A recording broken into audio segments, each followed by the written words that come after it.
Dear friends, ഇന്ന് ഞാൻ നിങ്ങളുമായി പങ്കുവയ്ക്കാൻ ആഗ്രഹിക്കുന്ന വിഷയം എന്ന് പറയുന്നത് the power of sub conscious mind. നമ്മുടെ സബ് കോൺഷ്യസ് മൈൻഡിന്റെ പവറിനെ കുറിച്ചും ആ പവർ വഴി നമുക്ക് നമ്മുടെ സെൽഫിൽ ഉണ്ടാക്കാൻ പറ്റുന്ന മാറ്റങ്ങളെ കുറിച്ചുമാണ് ഞാൻ ഇന്ന് നിങ്ങളുമായിട്ട് പങ്കുവയ്ക്കാൻ ആഗ്രഹിക്കുന്ന ഒരു വിഷയം.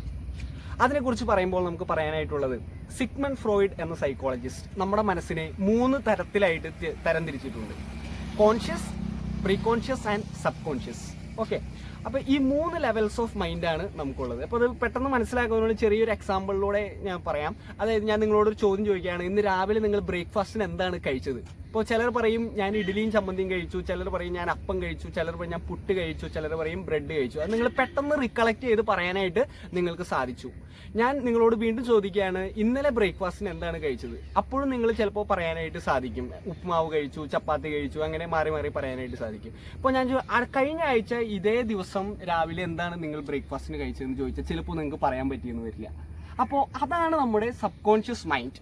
നമ്മുടെ ഓരോ എക്സ്പീരിയൻസുകളും നമ്മുടെ സബ് കോൺഷ്യസ് മൈൻഡിലേക്കാണ് പോകുന്നത്. നമ്മുടെ ലൈഫിൽ ഉണ്ടാകുന്ന ഓരോ കാര്യങ്ങളും നമ്മൾ അപ്പോൾ ഓർത്തിരുന്നില്ലെങ്കിലും അത് നമ്മുടെ സബ് കോൺഷ്യസ് മൈൻഡിലേക്ക് പോകുന്നു. ഇപ്പോൾ ടൈറ്റാനിക്കിൻ്റെ എക്സാമ്പിൾ എടുക്കുകയാണെങ്കിൽ നമുക്ക് അതിൻ്റെ കാര്യം പറയാനായിട്ട് പറ്റും. അതായത് ടൈറ്റാനിക് ഇടിച്ചത് ഒരു ഐസ്ബെർഗിലാണ് അല്ലേ. അപ്പോൾ അത് ആദ്യം കണ്ടപ്പോൾ ക്യാപ്റ്റൻ ഒരു ചെറിയൊരു ഇതുപോലെയാണ് തോന്നിയത്. പക്ഷെ അതിൻ്റെ അടിയിലേക്ക് വലിയൊരു ലോകം തന്നെയായിരുന്നു, വലിയൊരു കൊടുമുടി തന്നെയായിരുന്നു. പക്ഷെ അത് കാണാനായിട്ട് സാധിച്ചില്ല. അതുകൊണ്ടാണ് ആ ഒരു അപകടം ഉണ്ടായത്. അതുപോലെ തന്നെയാണ് നമ്മുടെ സബ് കോൺഷ്യസ് മൈൻഡ് എന്ന് പറയുന്നത്. നമുക്കത് പുറമേ കാണാൻ പറ്റില്ല. പുറമേ ഉള്ള കാര്യങ്ങൾ നമ്മുടെ ബിഹേവിയർ കാര്യങ്ങളാണ്. പക്ഷെ അതിൻ്റെ എല്ലാ റൂട്ടും കിടക്കുന്നത് നമ്മുടെ സബ് കോൺഷ്യസ് മൈൻഡിലാണ്. അപ്പോൾ നമ്മുടെ എല്ലാ മെമ്മറി, നമ്മുടെ എല്ലാ എക്സ്പീരിയൻസും എല്ലാം കളക്ട് ചെയ്യുന്ന ഒരു വലിയ ലോകമാണ് സബ് കോൺഷ്യസ് മൈൻഡ്.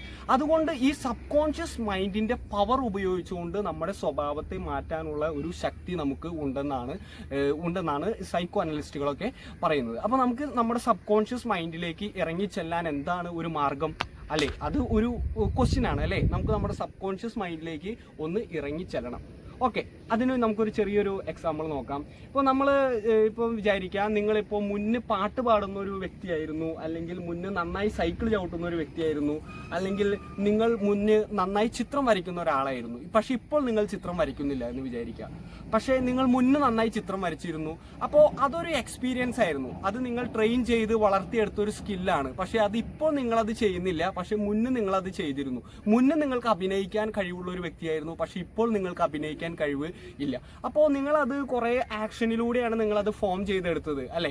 ഇപ്പോൾ ചിത്രം വരയ്ക്കുന്ന ഒരാളാണെങ്കിൽ അത് ബ്രഷ് എടുത്ത് നിങ്ങളത് ഓരോ ചിത്രങ്ങൾ കണ്ട് അത് മനസ്സിലാക്കി അങ്ങനെ നിങ്ങളത് ചെയ്യാനായിട്ട് പഠിച്ചു. ഇപ്പോൾ നിങ്ങൾ പണ്ട് ഹാർമോണിയം വായിച്ചിരുന്ന ആളാണെങ്കിൽ ഓരോ കാര്യങ്ങൾ നോക്കി ഓരോ കട്ട നോക്കി വായിക്കാനൊക്കെ പഠിച്ചു. പക്ഷെ പിന്നീട് കാലത്തിൻ്റെ ഒരു ഇതിൽ നിങ്ങളത് മറന്നുപോയി. പക്ഷേ ആ ഒരു ആക്ഷൻ ഇപ്പോഴും നിങ്ങളുടെ സബ് കോൺഷ്യസ് മൈൻഡിൽ അത് കിടക്കുന്നുണ്ട്. അത് പൊടി തട്ടിയെടുത്താൽ അത് പൂർവാധികം ശക്തിയോടെ നിങ്ങളുടെ മനസ്സിലേക്ക് തിരിച്ചു വരും. ഇതുപോലെ തന്നെയാണ് നമ്മുടെ ഓരോ ഹാബിറ്റ്സും നമ്മുടെ ഉള്ളിൽ കിടക്കുന്നത്. ചീത്ത ഹാബിറ്റ്സ് ആയാലും നല്ല ഹാബിറ്റ്സ് ആയാലും നമ്മുടെ സബ് കോൺഷ്യസ് മൈൻഡ് അതിനെ സ്റ്റോർ ചെയ്ത് വെച്ചിട്ടുണ്ട്. അപ്പോൾ അതിൻ്റെ പവറിനെ നമ്മൾ മനസ്സിലാക്കുക, റിയലൈസ് ചെയ്യുക എന്നുള്ളതാണ് നമുക്ക് ഇവിടെ ചെയ്യാനായിട്ടുള്ള ഒരു മാർഗം. ഇപ്പോൾ സിഗ്മണ്ട് ഫ്രോയിഡ് എന്ന സൈക്കോളജിസ്റ്റ് പറയുന്നത്, അദ്ദേഹം ഉപയോഗിച്ച മെത്തേഡ് എന്ന് പറയുന്നത് ഡ്രീം അനാലിസിസ്, അല്ലെങ്കിൽ പിന്നെ ഡ്രീം അനാലിസിസ് ഉപയോഗിച്ചിരുന്നു. അതോടൊപ്പം തന്നെ അദ്ദേഹം ഉപയോഗിച്ച വേറൊരു മെത്തേഡാണ് ഇൻട്രോസ്പെക്ഷൻ പോലുള്ള ചില മെത്തേഡുകൾ.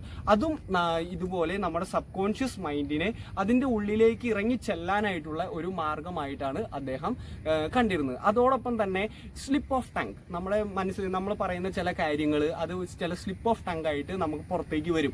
അത് മനസ്സിലാക്കുന്നതിനുള്ള ചില ടൂൾസ് അദ്ദേഹം ഡെവലപ്പ് ചെയ്തിരുന്നു. അതുവഴിയായിട്ടാണ് നമ്മുടെ സബ് കോൺഷ്യസ് മൈൻഡിന്റെ പവർ അദ്ദേഹം തിരിച്ചറിഞ്ഞിരുന്നത്. അപ്പം നമ്മുടെ സബ് കോൺഷ്യസ് മൈൻഡിന്റെ പവർ നമ്മൾ തിരിച്ചറിയുമ്പോൾ നമുക്ക് വളരെയധികം കാര്യങ്ങൾ ചെയ്യുവാനായിട്ട് സാധിക്കും. വലിയ വലിയ വ്യക്തിത്വങ്ങളായിട്ട് നമുക്ക് രൂപപ്പെടുവാനും സാധിക്കും. അതുകൊണ്ട് നമ്മുടെ നല്ല കഴിവുകളെ, നല്ല കാര്യങ്ങളെ, നമ്മുടെ സബ് കോൺഷ്യസ് മൈൻഡിൽ കിടക്കുന്ന കാര്യങ്ങളെ പൊടി തട്ടിയെടുത്ത് അത് വീണ്ടും നമ്മുടെ ലൈഫിലേക്ക് കൊണ്ടുവന്ന് പുതിയ മാറ്റങ്ങൾ ഉണ്ടാക്കുന്ന വ്യക്തികളായിട്ട് നമുക്ക് മാറാം. Thank you friends.